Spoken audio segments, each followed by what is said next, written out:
Bienvenidas al podcast 109 de Soy Como Como. Hoy vamos a hablar del Helicobacter pylori, una bacteria que lleva miles de años conviviendo con nosotros, que en algunos casos puede causar problema y en otras ocasiones no. Hoy hablaremos y profundizaremos sobre esta bacteria y su relación con la disbiosis o el desequilibrio de nuestra microbiota.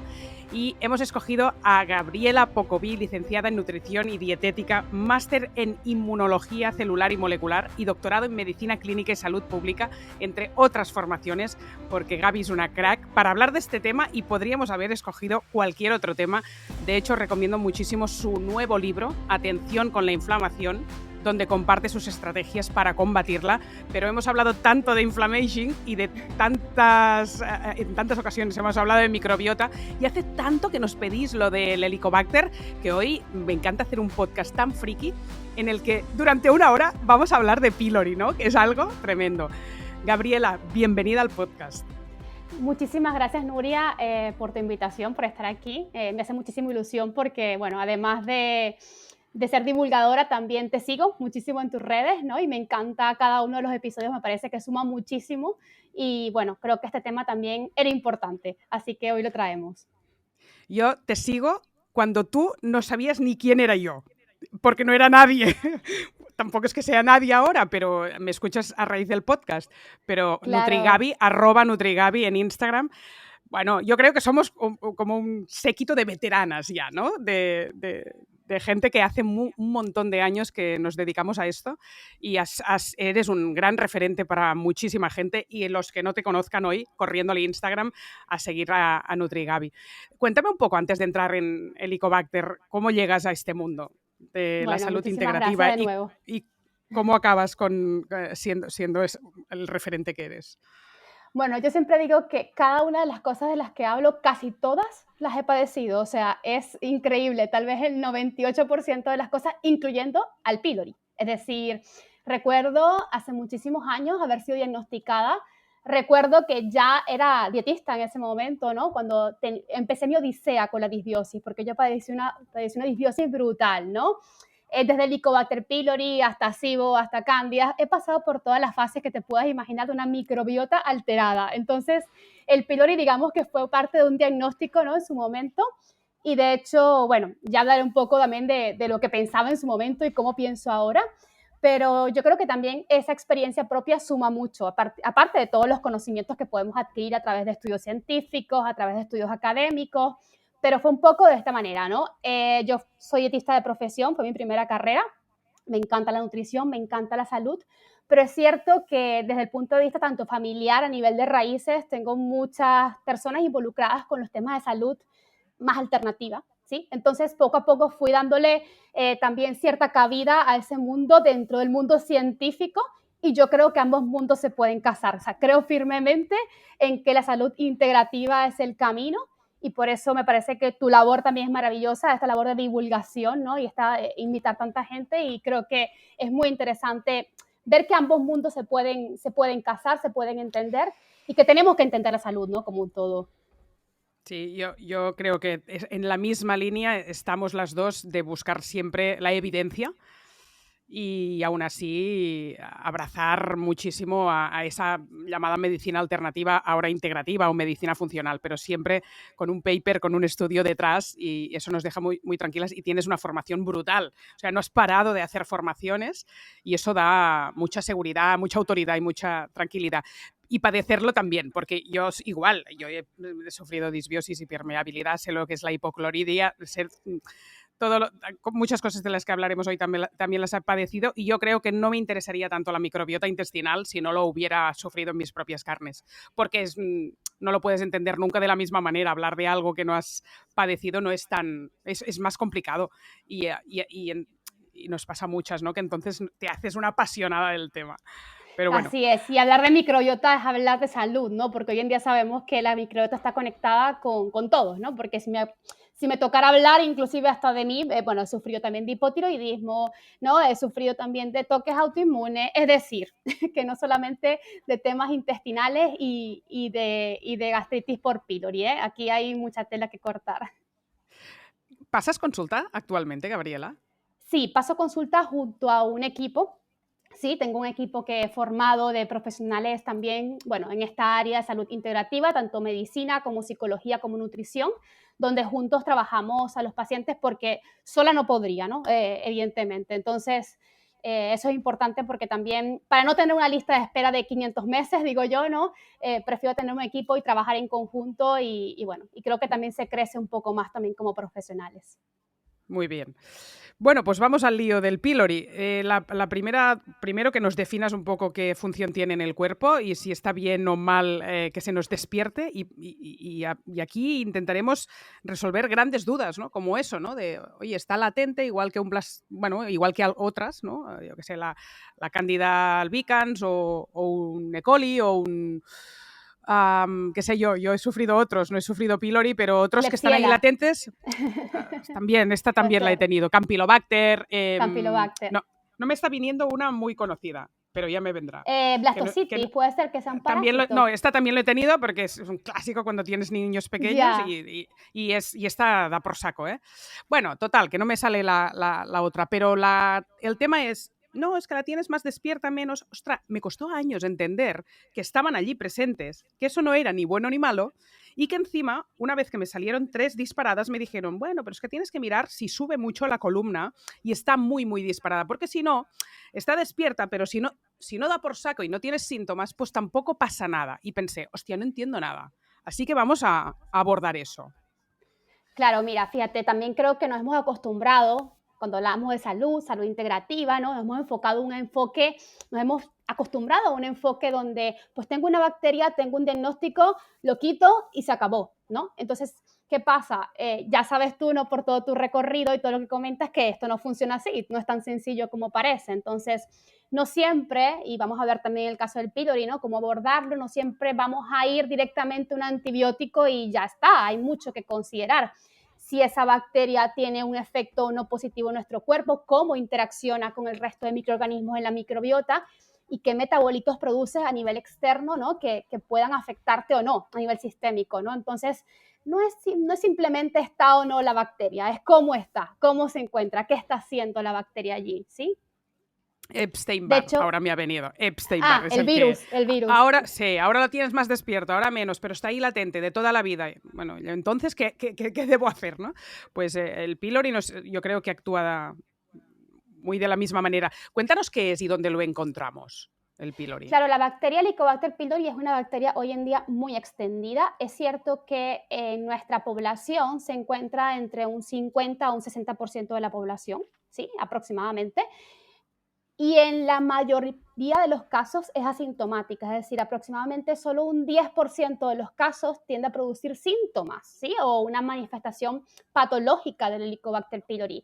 Y de hecho, si nos vamos a poblaciones con menos higiene, por a lo mejor Sudamérica o algunos países con una higiene más precaria, nos encontramos con tasas de Helicobacter pylori hasta el 90%, ¿sí?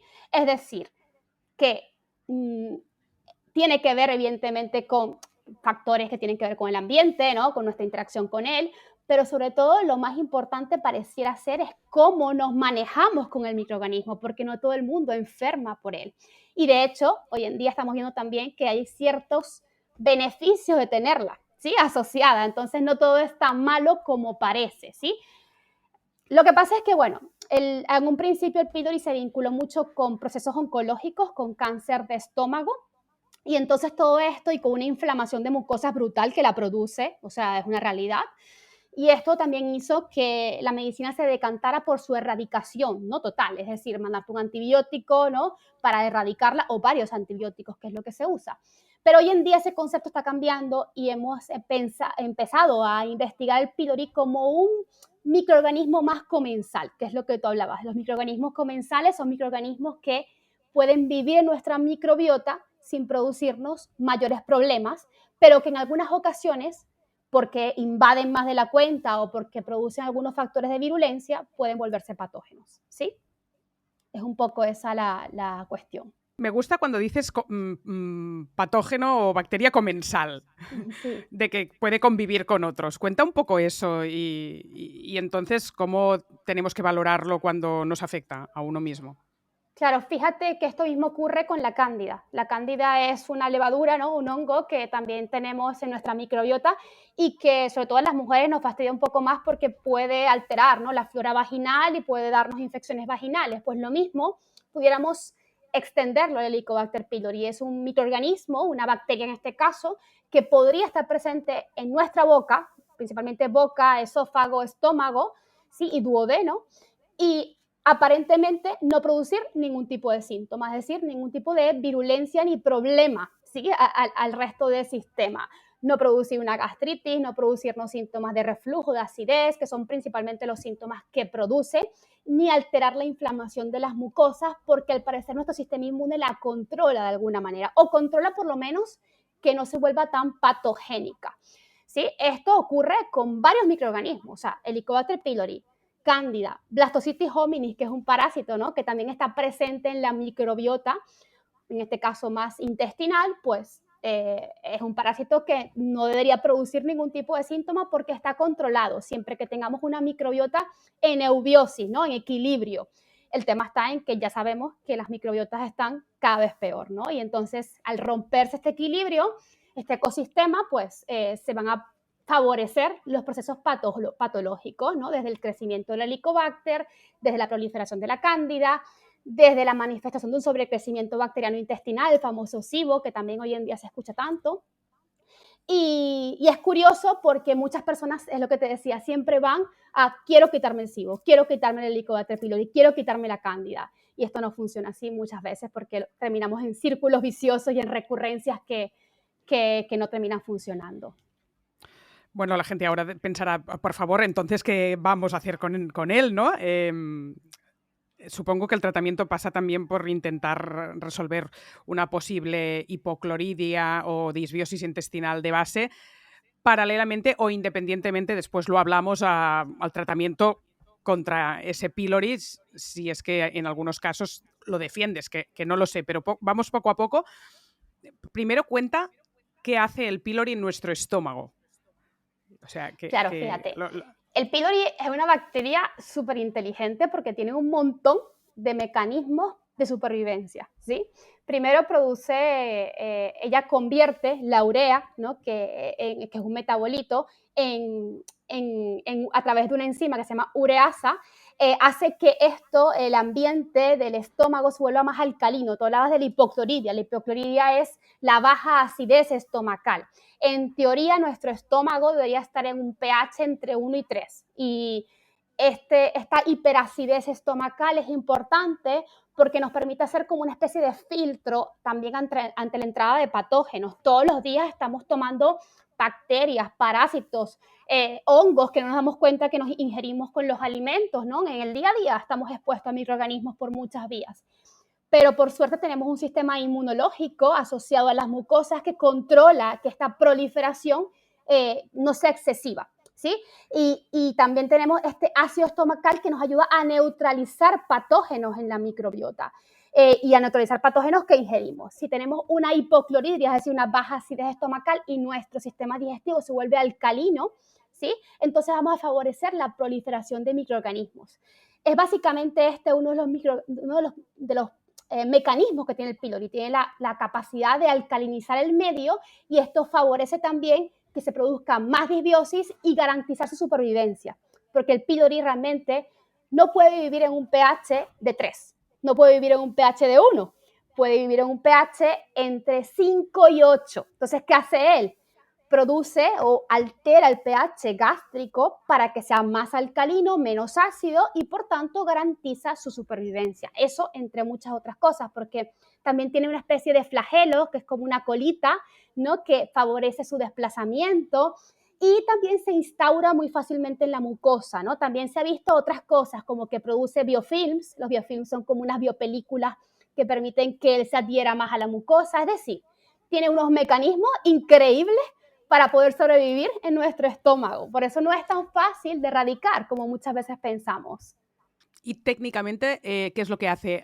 Por ejemplo, ¿adelgaza la mucosa intestinal o perfora? ¿Qué hace?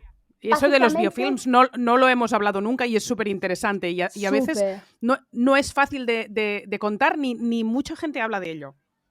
Claro, él se instaura en la capa submucosa, pero en algunas personas, ya sean porque ya tienen una mucosa afectada previamente, favorece la inflamación y la producción de úlceras, ¿no? Que es lo que la gente tanto teme, que se produzca una ulceración de la mucosa, y en muchos casos esta úlcera, en muchos casos, debería borrar la palabra muchos porque en verdad es 1 o 2% de los casos que pueden progresar a un proceso oncológico. Realmente son muy pocos, pero sí que es cierto que está, digamos, está favorecido si ya hay una inflamación previa de la mucosa. ¿Me explico? El pylori se instaura en la capa submucosa, ¿sí? Básicamente, del tejido gástrico, ¿sí? De la mucosa gástrica. Entonces, básicamente, él va perforando, ¿no? La mucosa, como tú dices, hasta el punto en que puede llegar a producir una úlcera, pero esto solamente ocurre también en individuos que tienen previamente una mucosa seguramente inflamada y que permite que esto ocurra, es decir, no va a ocurrir en la mayor parte de los individuos.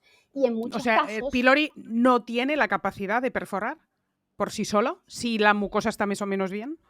si la mucosa está alterada, puede afectarla, desde luego, ¿sí? Si puede producir, pues sobre todo si hay inflamación de la mucosa previa, si también hay una baja producción de mucus, ¿sí? O de moco, que es una capa protectora también que tenemos en nuestras mucosas, puede favorecer el terreno. Pero pylori solo no. O sea, es decir, casi siempre es un factor asociado a otros Ya. procesos, inclusive disbióticos e inflamatorios.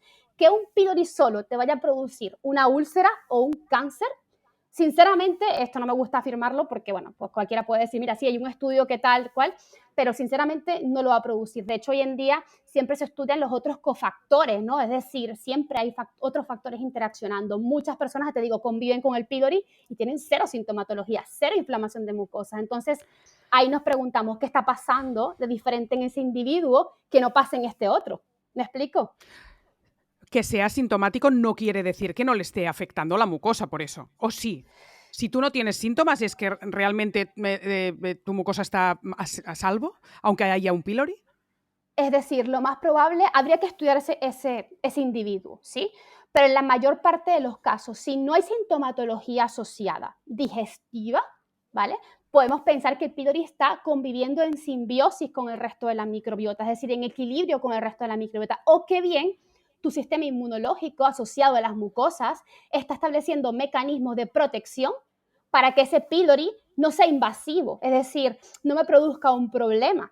¿Sí me explico? Entonces, que no solamente depende de la presencia o no de la bacteria el hecho de que produzca un problema, depende de otros factores también externos o alrededor. Sí, creo que nos hables de las causas que hacen que esta bacteria nos dé problemas y después los síntomas que da.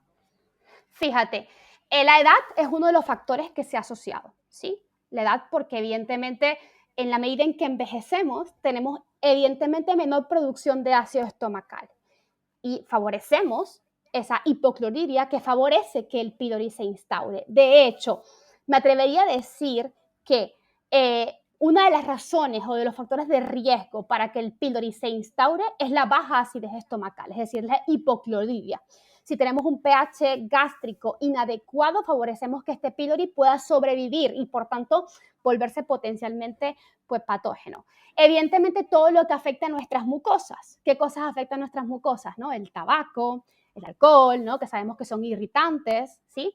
Pero sobre todo hoy en día en población occidental hay que destacar el papel del estrés, ¿no? Que sabemos que al final sigue siendo ese problema, ese gran problema que todos sabemos que todos tenemos estrés crónico sobre todo, no estrés agudo, estoy hablando de un estrés crónico, ¿no? El del dinero, el de la hipoteca, el del trabajo, ¿no? El del día a día, ese que no nos da el run run en la cabeza y que evidentemente va produciendo descargas de cortisol en nuestro cuerpo, que también, porque el organismo cuando tiene estrés, altera también la producción de ácido estomacal, ¿sí?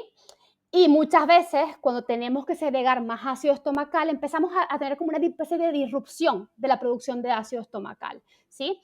Por el estrés crónico. Entonces, estas razones terminan haciendo que el pH estomacal se altere y, por tanto, favorezca la producción de un pylori, ¿sí? O sea, o el crecimiento de un pylori.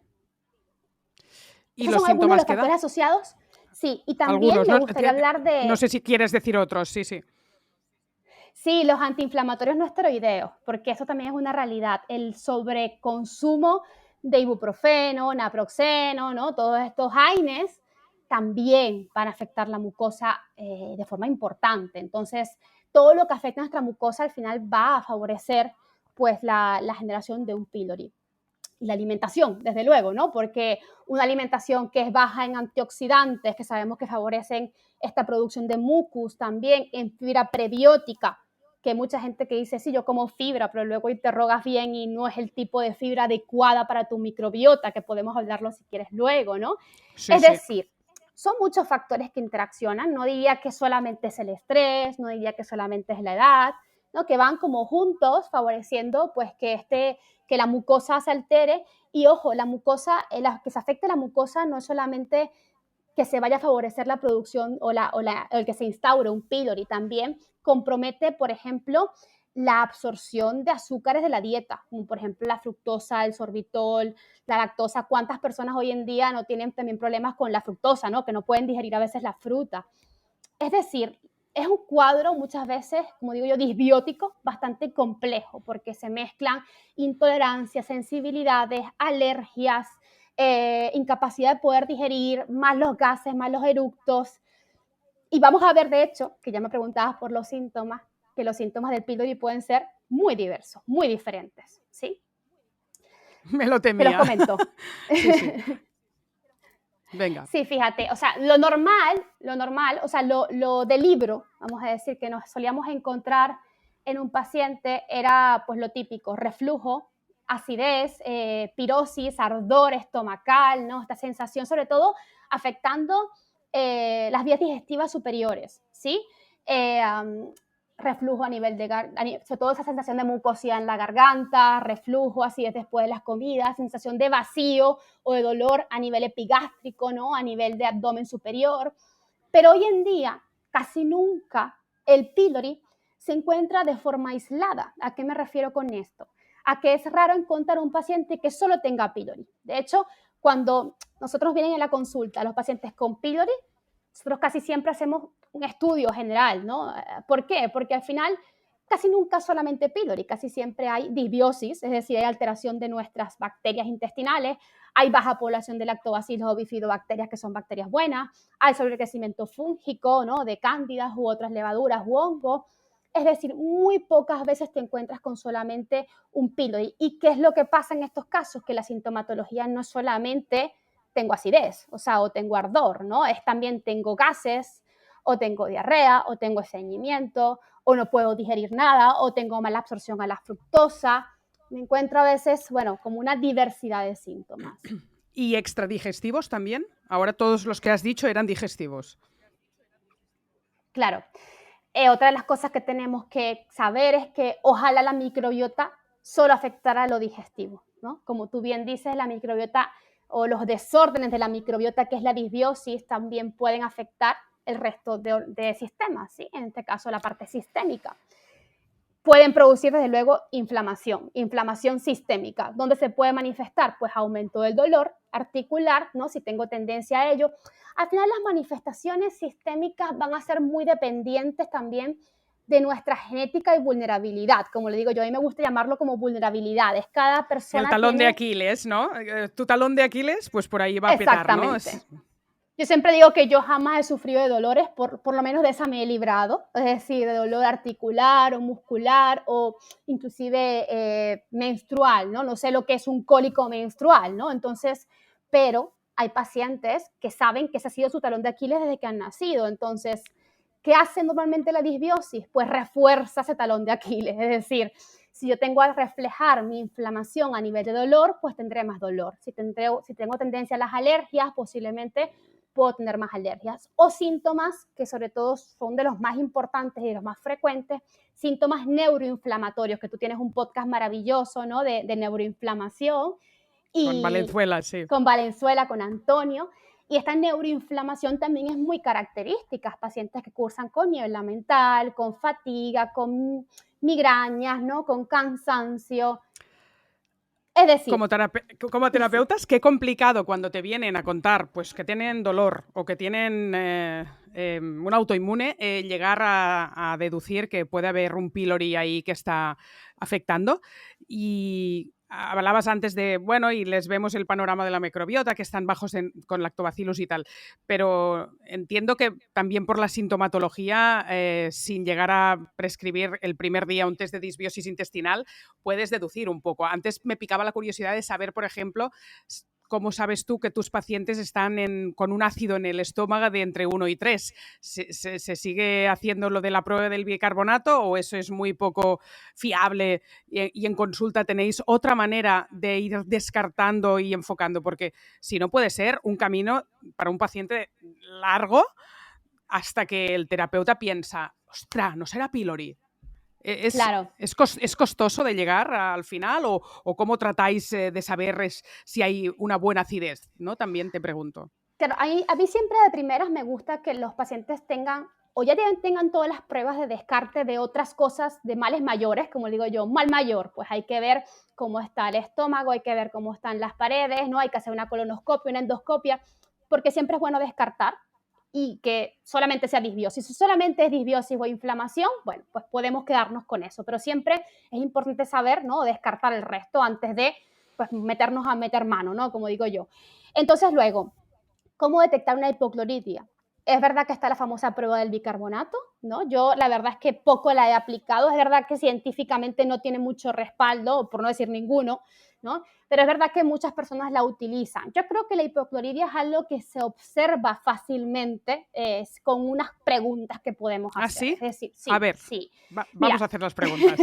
mira, digestiones lentas o muy pesadas, es decir, cuando tú comes cantidades normales, es decir, no que te metes una comilona, realmente ya a la media hora deberías sentir cierto vaciamiento gástrico, ¿no? Que es esa sensación de que los alimentos han bajado de sitio, ¿no? O sea, es decir, todos sentimos esa sensación de que, uff, ya voy digiriendo. Un paciente con hipocloridia o con verdadera hipocloridia normalmente va a sentir incapacidad de poder digerir o va a sentir que los alimentos se le hacen bola, ¿no? Entre comillas, ¿no? Por hablar un poco más vulgarmente.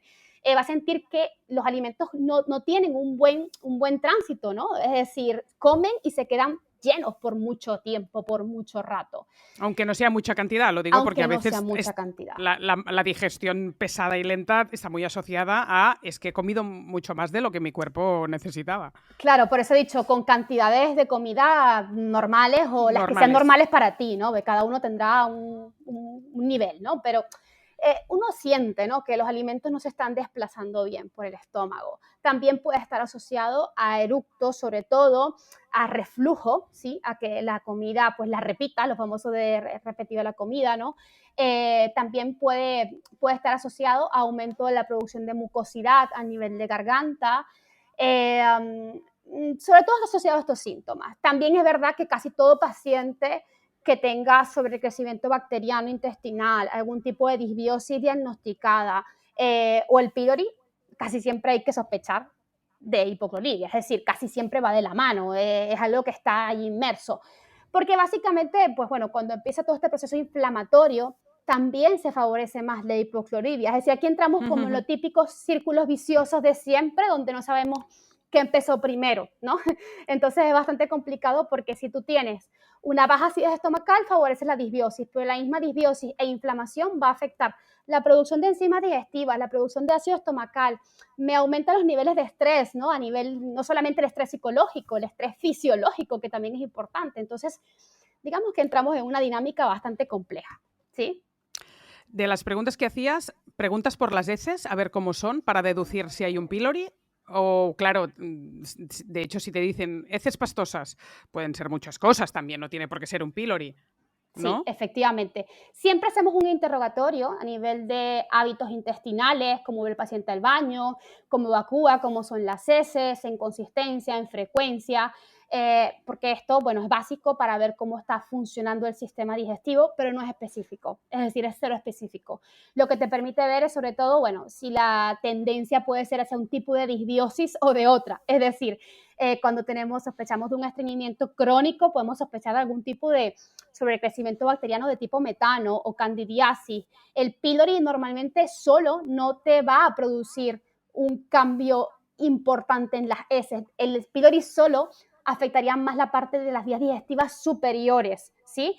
El problema es que, como te digo, casi nunca el pylori hoy en día lo encuentras solo. Entonces, es lo que tenemos que entender, ¿no? Que hay que trabajar todo el ecosistema. Y es uno de los, de hecho, de las diferencias que yo me encuentro, porque al final todos estamos trabajando en esta área, hay muchas personas también trabajando en esta área, y de las principales diferencias que me encuentro con la medicina convencional y a veces también con otros terapeutas es que le dan demasiado peso al pylori y no exploran otras posibles causas, ¿no? Entonces, no van al origen, no, lo de siempre, claro, ¿no? No van al origen del problema. no van al origen. Y cuando comentabas lo de la hipocloridria, realmente no hay pruebas tampoco específicas para detectarlo, porque en verdad se sigue pensando a nivel de medicina convencional que lo importante es alcalinizar más el medio, es decir, quitar la sintomatología ¿con qué? Con un protector gástrico, y lo digo entre comillas porque es lo más usado, un inhibidor de la bomba de protones, por poner el nombre, ¿no? El omeprazol. Entonces, es un temazo, es un temazo. Porque, a ver, el tratamiento convencional para erradicar el pylori, que ellos van ahí y no van tampoco a resolver el problema, sería con antibióticos. Sí. Y después, paralelamente, se da omeprazol porque entienden que así protegen al estómago del chute y el bombardeo que genera un antibiótico, que a veces son 3, ¿no? En tu cuerpo.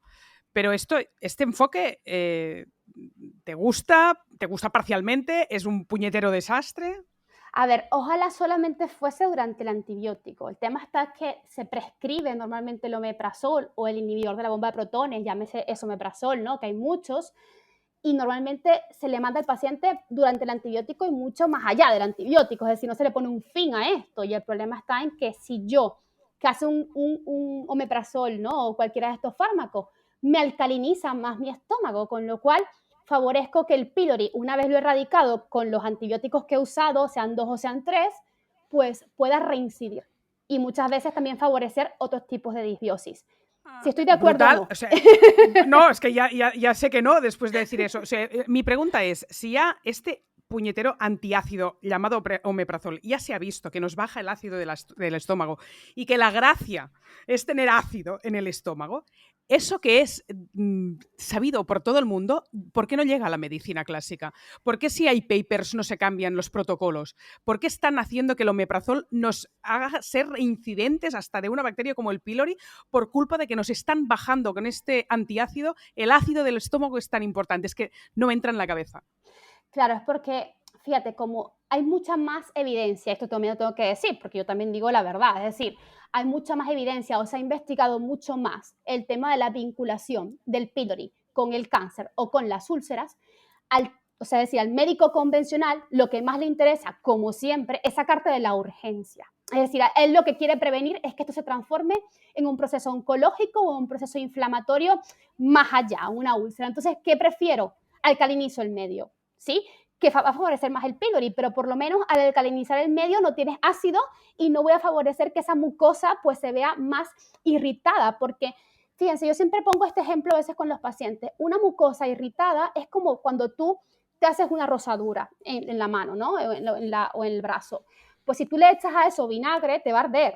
O sea, es obvio que te va a arder. ¿Por qué? Porque tienes una herida abierta. Pues básicamente eso es lo que pasa en nuestra mucosa cuando tenemos un pylori activado, ¿sí? Por supuesto, si yo tomo vinagre o mi cuerpo produce ácido, me va a arder, ¿sí? Y por eso este famoso, el de tomar vinagre de manzana, que yo también lo recomiendo, tenemos que ver bien cuándo lo hacemos y cuándo no, ¿no? Porque es verdad que en algunos casos, cuando estamos en una crisis de pylori, no nos va a venir bien porque nos va a dar más ardor, ¿no? Entonces hay que buscar poco a poco bajar esa inflamación de mucosas. Entonces, ¿qué es lo que hacen? Mandan el omeprazol para bajar la irritación, bajar el dolor, pero no me estoy dando cuenta que a largo plazo estoy favoreciendo más el terreno para el pylori. Bueno, es que básicamente dices, puedo entender que no quieras irritación y estaría bien un medicamento que protegiera eso, pero que no sea este, porque este a la larga te perjudica más. Exactamente. Pero claro, si encima hay evidencia de que es preventivo de cáncer, pues claro, porque, bueno. Entonces es, bueno, pues venga, lo damos y aquí no, y nos curamos en salud, pero claro, es que no estamos hablando de cáncer, estamos hablando de pylori y de una microbiota irritada, que al momento quizá parece que te la protege, por lo que entiendo, o sea, al momento te la protege un omeprazol y después, y parece que hasta puedes mejorar la irritación, o sea, eso es así, pero después no, ¿no? Claro, fíjate, normalmente los pacientes muchas veces me dicen, mira, me tomé el omeprazol y es verdad que me encuentro un poco mejor, pero ya a las 2 o 3 semanas empiezan a encontrarse cada vez peor. ¿Pero por qué? Porque hacen una reincidencia del proceso y porque si tú alcalinizas el medio, a largo plazo favorece que se instauren otro tipo de disbiosis. De hecho, el sobrecrecimiento bacteriano intestinal, el SIBO, está muy relacionado con el pylori, porque si yo también tengo una hipocloridia, me tomo omeprazol, alcalinizo más el medio, las bacterias dicen fiesta, pues colonizo el tracto digestivo superior, me voy a la primera parte del intestino y hago un sobrecrecimiento bacteriano intestinal. Entonces, digamos que empezamos a descolocar el sistema, ¿no? Microbiano. Es bastante complejo de entender y yo entiendo que son muchas cosas como ahí nuevas, pero es como ir haciendo un protocolo. Y bueno, luego hablaremos de tratamiento, ¿no? Te explicaré un poco cómo hacerlo, ¿no? Pero, o dar una idea, pero es importante tener en cuenta que el omeprazol no cura un helicobacter, ¿sí? Ni tampoco cura una gastritis. Puede ser importante en algún momento para bajar de forma aguda, es decir, de forma puntual esa irritación, o cuando estoy sobreexpuesta a muchos fármacos, ¿sí? Puede ser, pero yo no puedo mantenerlo a un largo plazo porque voy a favorecer ese desequilibrio de la microbiota o la disbiosis. Yo conozco gente, médicos, que se toman un omeprazol cada día de su vida desde hace 20 años, porque si no dicen que no podrían funcionar, bueno, para frenar problemas digestivos y tal, y pienso, bueno, es que no sé qué consecuencias tendrá que te tomes un omeprazol cada día durante 20 años. Quizá no te pasa nada y eres un Ya. afortunado porque tienes un chasis ¿no? y una genética muy buena y eres, bueno, a prueba de bombas es muy resistente a tu cuerpo, pero no es para un momento puntual, es que hay gente que cronifica el omeprazol y no sin prescripción médica, o sea, directamente es como me salva la vida cada día, no lo pienso dejar. Un poco para hacer un símil con los antidepresivos, ¿no? De que te vuelves absolutamente dependiente y dices, sí, hombre, tío, o sea, ahora no me puedo plantear la vida sin el omeprazol ni un día, ¿no? Y es como, ¡hala! Qué No, y la dependencia, ¿no? gente que va de viaje y se lleva el omeprazol porque si no, no se puede adaptar, o gente que va a las bodas para hincharse a comer antes se toma un omeprazol porque así siente menos. Es decir, hay tantas cosas que hemos mal aprendido del uso de los inhibidores de la bomba de protones que es súper importante quitarnos la idea de que es un protector, porque realmente no es el término correcto, un protector, ¿sí? Y ojo, que en la medicina integrativa ahora se usan las enzimas con el mismo objetivo de comer fuera de casa, en restaurantes y tal. Y vale, me llevo las enzimas de viaje. Claro, es que el problema es que yo siempre digo, el mensaje, o sea, es decir, la pauta puede estar bien, pero el mensaje es importante, porque yo soy de las que de viaje me llevo enzimas también, es decir, porque sé que mis digestiones pueden estar perjudicadas, pero sé que es un momento puntual, igualmente se los explico siempre a los pacientes porque las enzimas suelen formar parte del tratamiento, inclusive, ¿no? Para el Venga. pylori o para una disbiosis, pero siempre les digo, esto es un apoyo mientras restauramos tu propia función digestiva, ¿no? Y luego, pues lo iremos reduciendo paulatinamente porque si no el paciente se va con la idea de que tiene que tomar eso para toda la vida y ni para toda la vida es un suplemento, ni para, bueno, habrá alguno que a lo mejor en algún caso específico, ni para toda la vida tendría que ser un fármaco, en casos también específicos pues habrá que evaluar cada caso, pero siempre es importante consultar hasta cuándo voy a tomar una cosa, ¿sí? Y para qué, sobre todo yo siempre soy muy enfática en los para qué y por qué, y explicarlo muy bien en consulta porque es importante que también haya una educación detrás de esto, no solamente tomarme una pastilla para algo y ya está, o un suplemento para tal o cual. Ahora iremos al tratamiento y no hablaremos solo de medicación y suplementación, hablaremos también de cambio de hábitos y de tipo de alimentación, siguiendo la línea de lo que dices, de, hostia, no busquemos la pastilla alternativa, porque estamos ahí en lo mismo, ¿no? Pero contéstame a la pregunta de si tú crees que en ocasiones, o siempre, o casi siempre, una tanda de antibióticos la defiendes.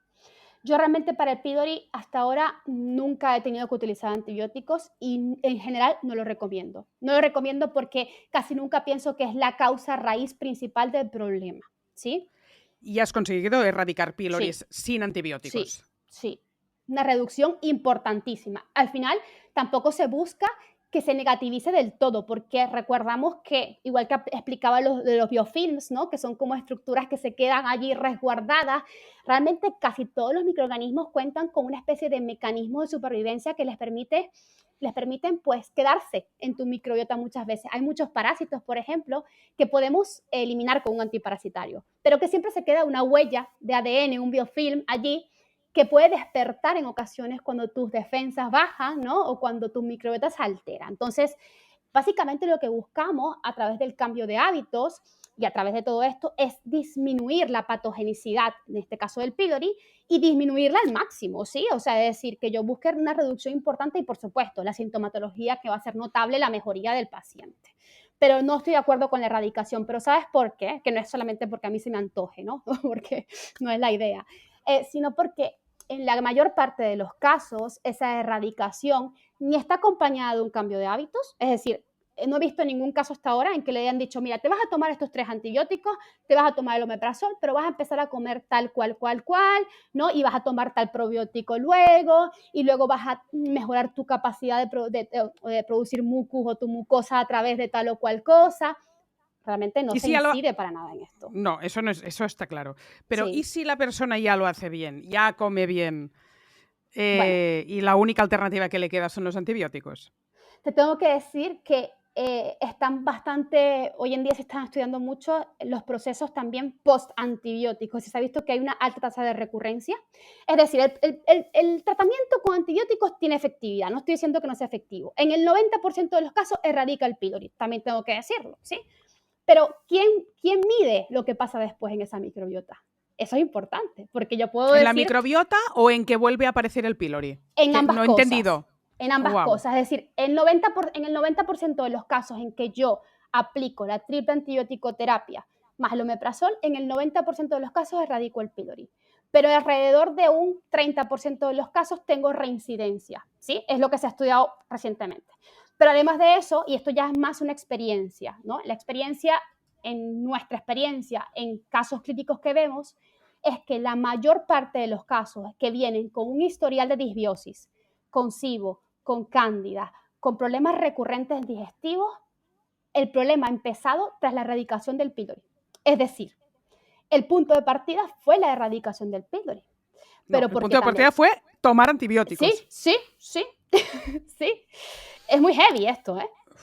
Es muy heavy esto, sí. Sí, porque después, o sea, la gente que sufre SIBO ya sabe de lo que hablamos, es un infierno. Eh, y y no es el pylori quien te lo ha despertado, por lo que estás diciendo, es la toma de antibióticos. Claro, porque Ojito, ¿eh? claro, es que es tomarte 3 antibióticos con una mucosa ya inflamada seguramente por un pylori que está instaurado, seguramente no hubo cambio de hábitos, porque ya te digo, eso que tú me has dicho de que haya cambio de hábitos ocurrirá un porcentaje mínimo de los casos, y que no has tomado ni siquiera un probiótico posterior y del tratamiento, pues es que dejas el terreno súper abonado para que allí crezca lo que sea. Entonces, realmente esto es lo que suele ocurrir. De hecho, los pacientes me dicen, mira, yo me tomé los antibióticos para el pylori.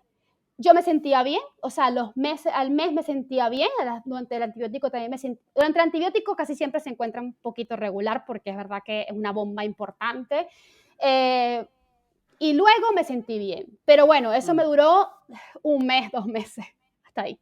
¿No? Y entonces empecé con gases y de hecho a veces es curioso porque te empiezan a relatar la historia y te dicen, y yo tenía lo del pylori y me sentía como con reflujo, ¿no? Con acidez, digería, las digestiones me costaban, pero luego me tomé los antibióticos y se me quitó. Pero luego empecé entonces con gases, que nunca había tenido gases, te lo dicen así, ¿no? Y con diarrea o con estreñimiento. Entonces te empiezas a dar cuenta que pareciera que los síntomas empiezan a concentrarse más en la parte baja, ¿no? A nivel digestiva, en duodeno, en yeyuno, ¿no? En intestino delgado y intestino grueso, ¿no? Empieza a afectarse más. Es bastante curioso, pero es porque, claro, hemos dejado abonado el terreno para que pues crezcan cosas, ¿no? Desde un SIBO, un LIBO, hasta una cándida o lo que sea. Sí. Vamos a descubrir ahora qué tratamiento da Gabriela y todo lo que pide de implicación y cambio de hábitos del paciente. Y hablemos de enzimas, de probióticos, de algunas plantas con efectividad también tipo orégano, antibióticos naturales. No sé, ¿cómo lo tratas tú? Sí, bueno, también antes de saltar ahí, te quería comentar también brevemente que se ha visto también que las personas o erradicar el Helicobacter pylori también puede empeorar otras cosas. Las enfermedades atópicas de la piel parecen empeorarse, ¿no? Tras la erradicación del pylori, o parecía que el pylori fuese un factor protector, ¿no? Porque también hay que decir lo bueno que tiene, ¿no? El cáncer de esófago parece que se favorece, ¿no? Se disminuye el riesgo de cáncer de esófago y también de las vías digestivas inferiores, posiblemente el colorectal, aunque también está en estudio, y las enfermedades inflamatorias del intestino, así el Crohn y la colitis ulcerosa. Entonces, no todo es tan malo para el pylori, ¿eh? O sea, hay cosas que aunque se requieren más estudios, se está viendo que reportan ciertos beneficios hacia el tenerlo. Y también mayor diversidad microbiana, porque claro, pues tras erradicar el pylori, pues la diversidad microbiana se tiene que disminuirá muchísimo, ¿no? Tras la toma de antibióticos, ¿no? Para el pylori. Y esto es importante. A ver, tratamiento. Tratamiento. Lo primero es aliviar la mucosa del paciente, aliviar la sintomatología de irritación, porque nos vamos a encontrar, pues evidentemente, mucho malestar a nivel de vías digestivas superiores. Yo soy muy pro de utilizar algunas sustancias que se ha visto que los polisacáridos, por ejemplo, de aloe vera, de la melena de león, estoy diciendo suplementos y sustancias específicas, ¿no? También del malvavisco, ¿no? Pueden ayudar a restaurar esa capa mucosa y a aliviar o a ejercer como una especie de protección. También el kudzu, que no sé si sabes lo que es exactamente, ¿no? Sí, perfectamente. Siempre me ha dado mucha pereza para la resaca, me acuerdo, ahí mezcladito con agua calentito al fuego, pero sí es verdad que siempre se ha dicho que era como, pues como la aloe, ¿no? Un lubricante para el intestino maravilloso, ¿no? Claro, estas sustancias tienen un efecto prebiótico. El prebiótico es toda sustancia que tiene la capacidad también tanto de alimentar nuestras bacterias como de también establecer esa capa protectora. El kudzu, por ejemplo, tiene mucho almidón resistente, ¿no? Claro. Y igual que la aloe vera, son polisacáridos interesantes, la melena del león, y nos pueden ayudar. El regaliz que hoy en día lo venden desglirricinizado o algo así, porque pronunciarlo es un rollo, pero sí pueden establecer como una especie de protección natural, es decir, no te van a quitar tu ácido estomacal y realmente van a ayudar a que esa capa de mucus sea más resistente y por tanto sanar, ¿no? Esa herida que les contaba antes, ¿no? De ese brazo que está irritado, ¿no? Bueno, igual está tu mucosa estomacal. El aloe vera lo tomarías en gel, melena de león y regaliz en infusión, en cápsula, ¿cómo?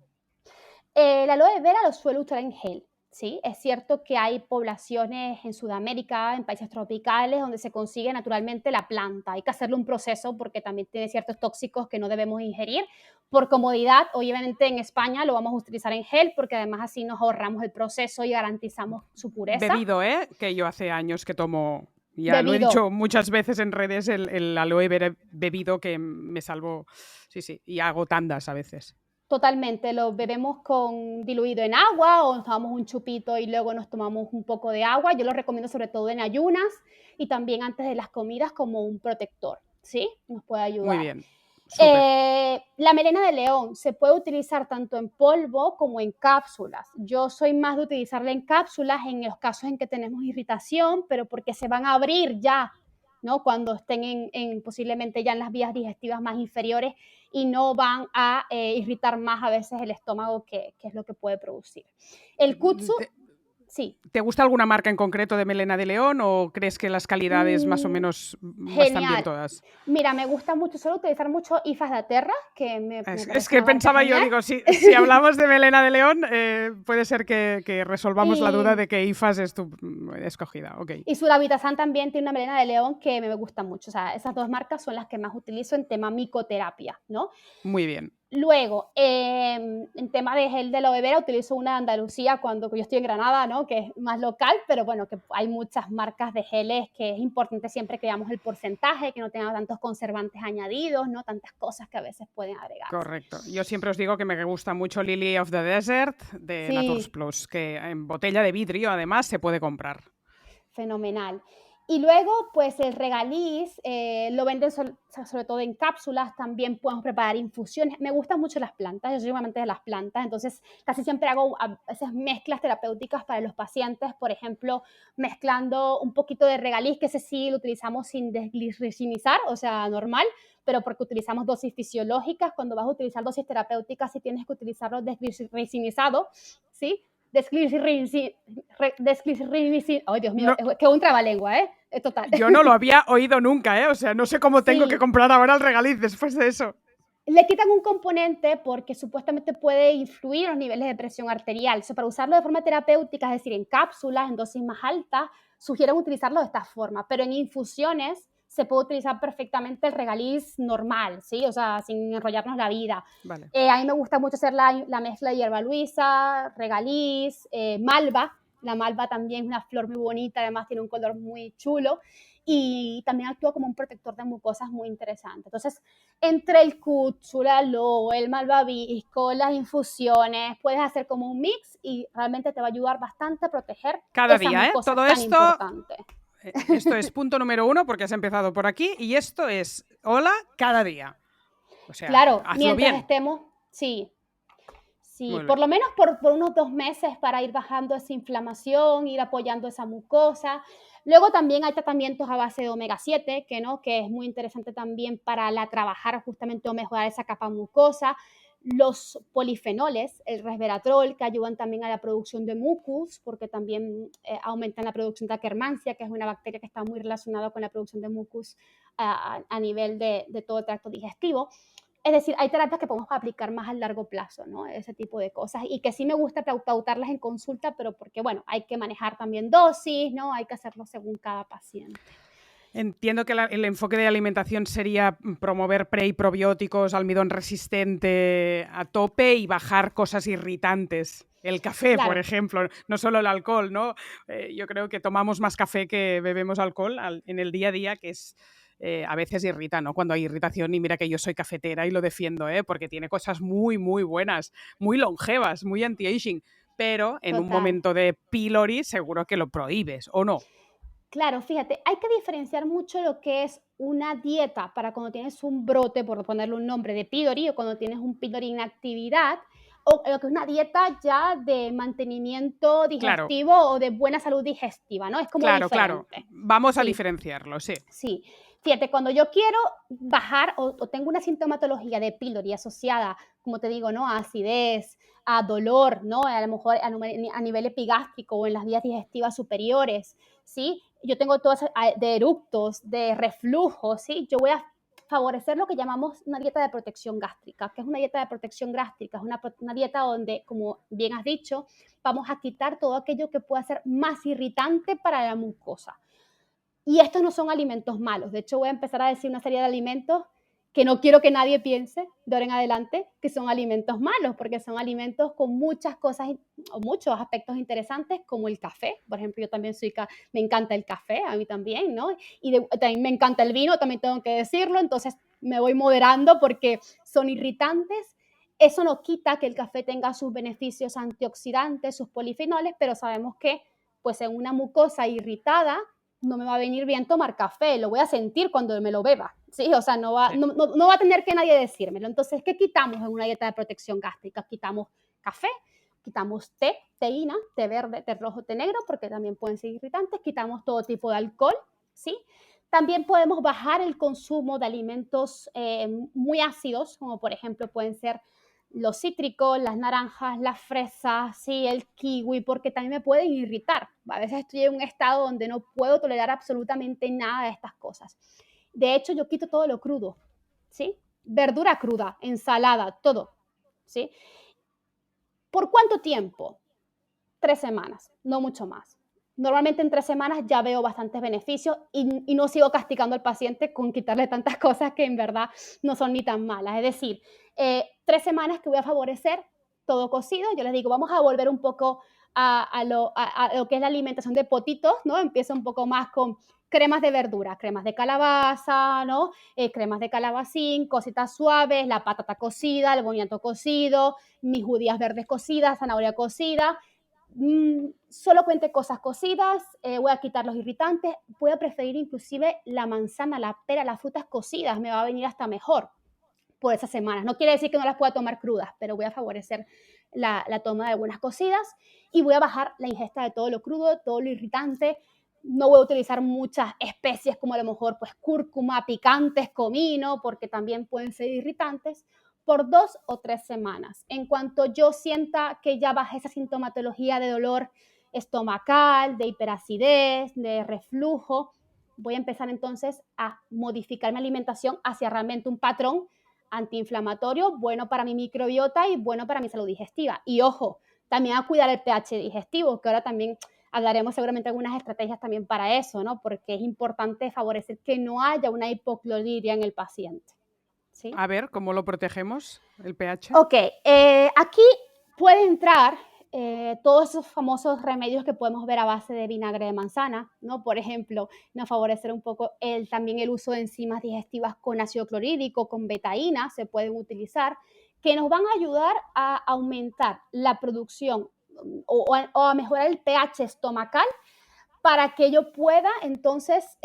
pues tener un buen nivel de pH y por tanto no favorecer procesos de disbiosis y también activar mis propias enzimas digestivas, porque de hecho el ácido estomacal no solamente nos protege como antimicrobiano para no favorecer las disbiosis, sino que también me va a ayudar a activar ciertas enzimas, sobre todo las proteasas, las que digieren las proteínas, algo muy común a veces en los pacientes con mala producción de ácido, que ese es otro síntoma que no te comenté, es que les cuesta mucho digerir la carne, ¿sí? La carne roja sobre todo, ¿no? Porque claro, al no producir suficiente ácido, no producen suficientes proteasas y no pueden digerir la carne roja, que es la que tiene más fibras musculares. Entonces, bueno, hay Y que has darle dicho, también ese en apoyo. concreto, la betaína sería tu enzima escogida antes Claro, de las comidas para eso. claro, para esto sí.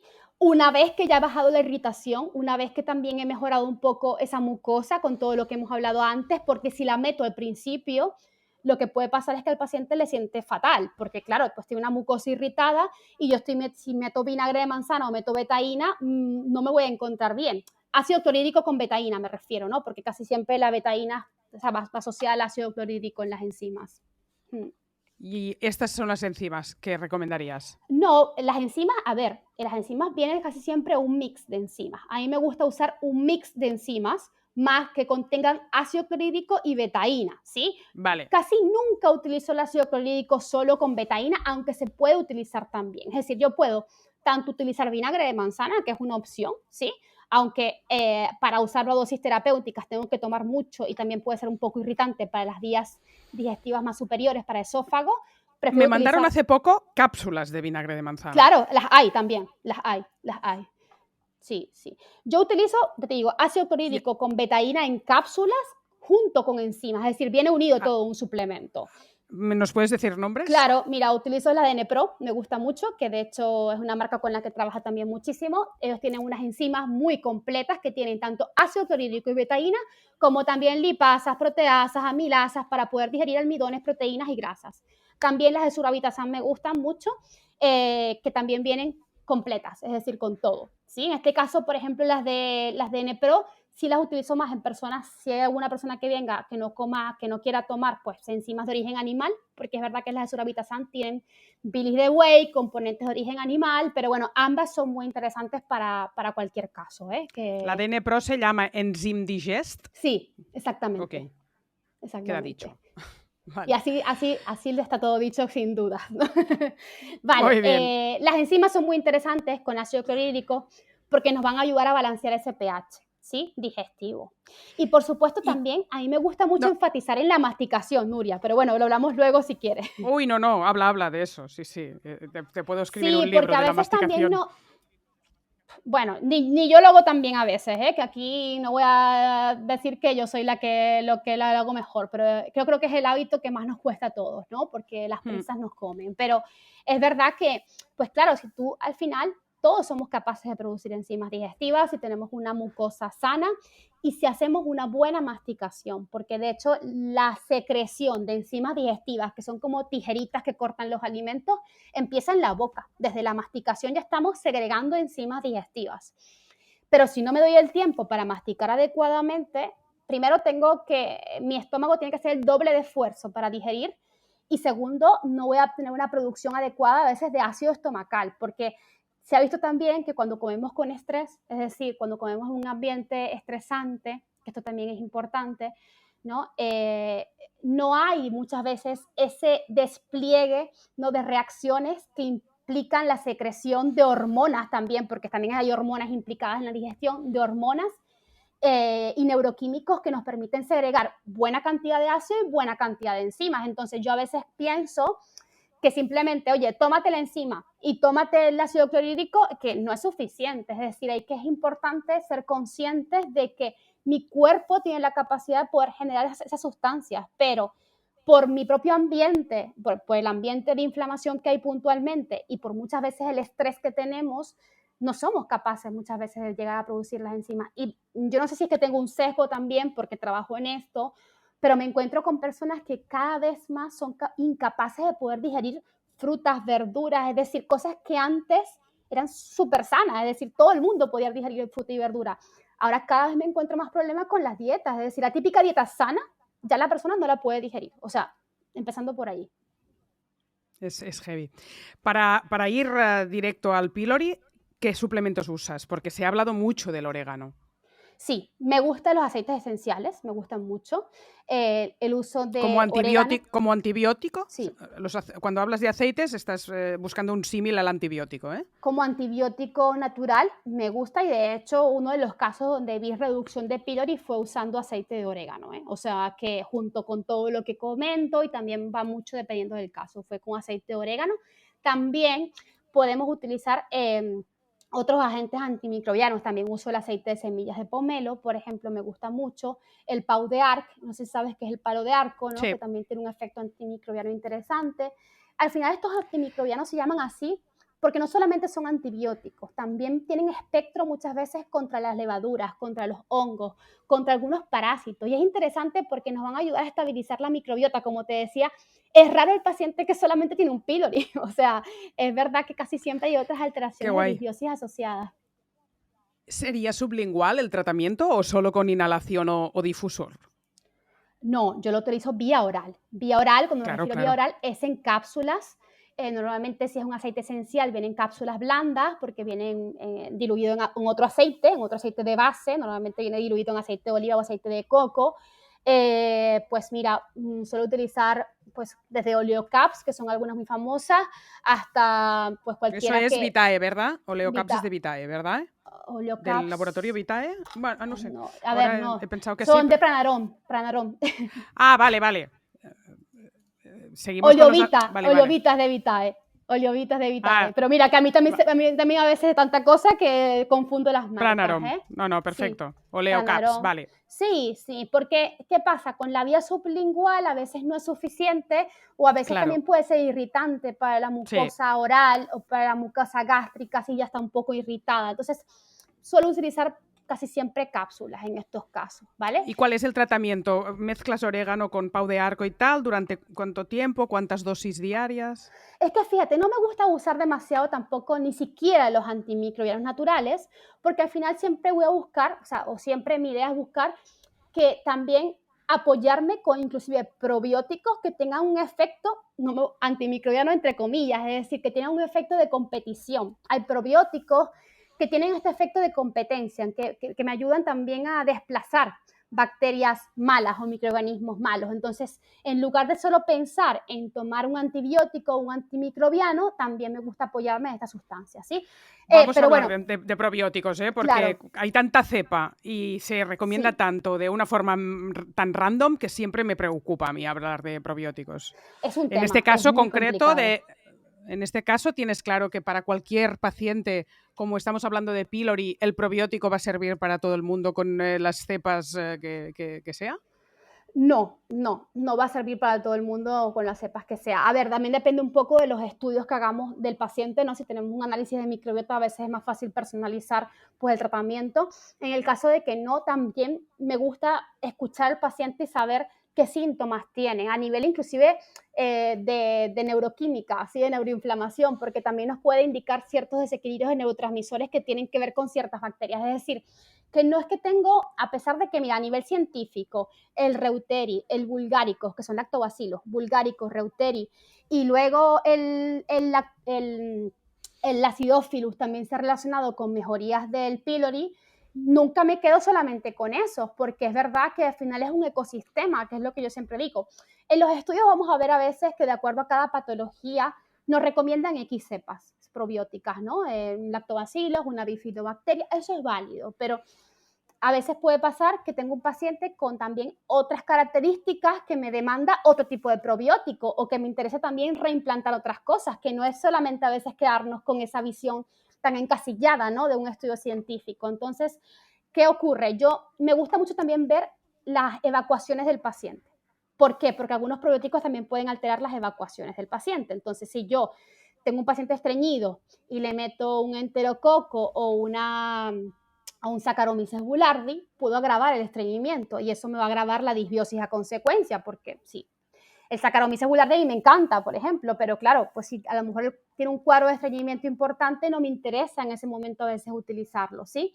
Entonces, a veces como que también hay que tener mucho cuidado con la prescripción y no solamente es, bueno, pues este es el protocolo y este es el protocolo, ¿no? No suelo ser muy de protocolos fijos, estáticos, ¿no? Y cerrados para una patología en concreto.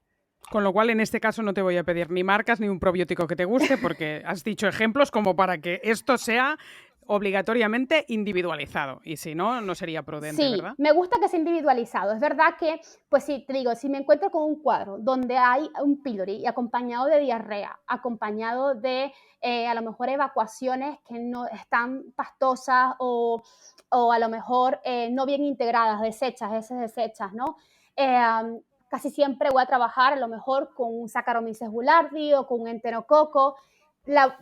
Probióticos que suelo utilizar mucho los de Bromatech, o sea, suelo utilizar mucho Enterele, por ejemplo, me gusta mucho. También el laboratorio de Cobas me gusta mucho también. Suelo utilizar pues muchas veces Symbiolat, que es muy básico. Symbiolat a mí me gusta mucho porque es un probiótico como que te puede ayudar para todo, ¿no? Entonces es como muy práctico y casi nunca produce efectos secundarios, entonces casi Eso siempre lo te iba a utilizo decir. mucho.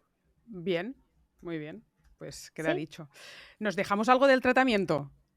¿O ya está todo contado? Mira, yo creo que es importante también resaltar la dieta de después, ¿sí? Como es una dieta, yo creo que lo has hablado al final, no hay una dieta en concreto que vaya a ser, o sea, hoy en día tenemos muchos modelos de dieta, todas van a cambiar el microbioma porque siempre digo que tanto el aceto como la antiinflamatoria básica, como una low carb, todas van a tener un impacto en nuestro microbioma. Todas tienen sus beneficios y aplicaciones, es decir, yo he utilizado dietas bajas en carbohidratos en algunos casos, sobre todo si quiero también mejorar problemas metabólicos, ¿no? Dependiendo de cada paciente, pero casi siempre, en la mayoría, nos decantamos por un patrón antiinflamatorio básico en estos casos, ¿no? Que, bueno, básicamente, ¿qué cosas reducimos además de lo que hablamos antes? ¿No? Porque esto también es importante. Y también lo hacemos en la dieta de protección gástrica. Sí tendemos a quitar gluten y lácteos, ¿vale? Esto tengo que decirlo, lo digo públicamente. ¿Por qué? Porque Y no es para el básicamente, brote, ¿eh? Está hablando ya del mantenimiento. sí, Lácteos en general, ¿eh? Sin excepción, ¿eh? Ni kéfir, ni queso, ni nada. a ver, no, de mantenimiento sí es verdad que ya una vez que el paciente está mejor, pues solemos trabajar con los de cabra, sobre todo fermentados en este caso, ¿no? La caseína, la proteína es diferente, de mejor digestión, etcétera, etcétera, etcétera, Pero cuando ¿no? Que están nos puede muy, ayudar muy, más. muy, muy bien, ¿no? O sea, Pero cuando antes no. están bien, antes no. O sea, ¿por qué? Porque también, de hecho, pues la caseína, sobre todo de la leche de vaca, está implicada también en cambios, ¿no? Tanto en el patrón de inflamación a nivel intestinal, como también puede empeorar el estreñimiento a veces en algunos pacientes. Solemos no trabajarlo en esos momentos, ¿sí? Luego se puede introducir, ya te digo, de una mejor manera, ¿no? Y luego tenemos, pues, otros alimentos, el gluten, los cereales. Hoy en día yo creo que el problema está en que, evidentemente, los alimentos han cambiado, las microbiotas han cambiado, los sistemas inmunes han cambiado, somos menos tolerantes a todo, ¿sí? O sea, no nos podemos adaptar muchas veces a esos agresores que inclusive están en las plantas, porque en las plantas también hay agresores, y pareciera que algunas personas pues se adaptan bien, otras peor, ¿no? Entonces, cuando estamos en un proceso de crisis, tenemos que retirar muchas veces casi todos los cereales de la dieta y ya luego reintroducir algunos, sobre todo los que no tienen gluten, ¿no? Pero cuidamos también las cantidades, el remojo, que también es importante, ¿no? Porque también hemos perdido un poco también esta cocina lenta, ¿no? El remojo, la cocción lenta, que también nos ayudaban a digerir mucho mejor. Entonces, sí que después de esa dieta de protección gástrica, ampliamos el abanico de verduras y de frutas, que podemos ingerirlas casi todas, ¿sí? Pero sí seguimos restringiendo algunos alimentos, pues, sobre todo asociados a gluten, exceso de cereales, lácteos, y también el tema de alcohol, pues bueno, básicamente yo pienso que al final el alcohol no es el único problema. No voy a decir que nunca te puedes tomar una copa de vino, para nada, pero también que lo hagas de acuerdo a tu estado de salud, ¿sí? Yo soy muy sincera con el tema. Si no te encuentras bien, pues no la tomes en ese momento, ¿no? Y bueno, pues el café tampoco pienso que es un gran problema. De hecho, yo lo tomo a diario con una mucosa sana, ¿no? Y sin excederte, tomándolo en la mañana tampoco es un problema. Muy bien, pues ha quedado todo contado. Gaby, muchísimas gracias por ese podcast temático. Espero que hoy que nos hemos conocido por fin no sea la última ocasión que hacemos algún directo o alguna colaboración. Ha sido un placer escucharte, lo cuentas todo de una forma muy fácil para que lo entendamos todos, y mucha suerte con tu nuevo libro y te seguimos en Instagram como siempre. Ojalá que sí, Nuria, bueno, ojalá que sí llegue el mensaje a todas las personas y súper agradecida por la invitación y de rato de compartir. A mí se me ha pasado volando, no me daba cuenta ni de la hora, así que nada, pues bueno, espero que a muchas personas les guste, les ayude y desde luego estoy encantada en colaborar en cualquier otra cosa que necesites, tanto de esto como para otras cosas a futuro, ¿sí? Gracias, un placer. Así que... Si te gusta la filosofía de Soy Como Como, te espero dentro de nuestra comunidad, donde podrás tener acceso exclusivo a masterclass y conferencias online, menús y recetas cada semana y Telegram, una comunidad en vivo donde cada día resolvemos muchísimas dudas de alimentación y salud. Entra en soycomocomo.es y te espero en el próximo capítulo.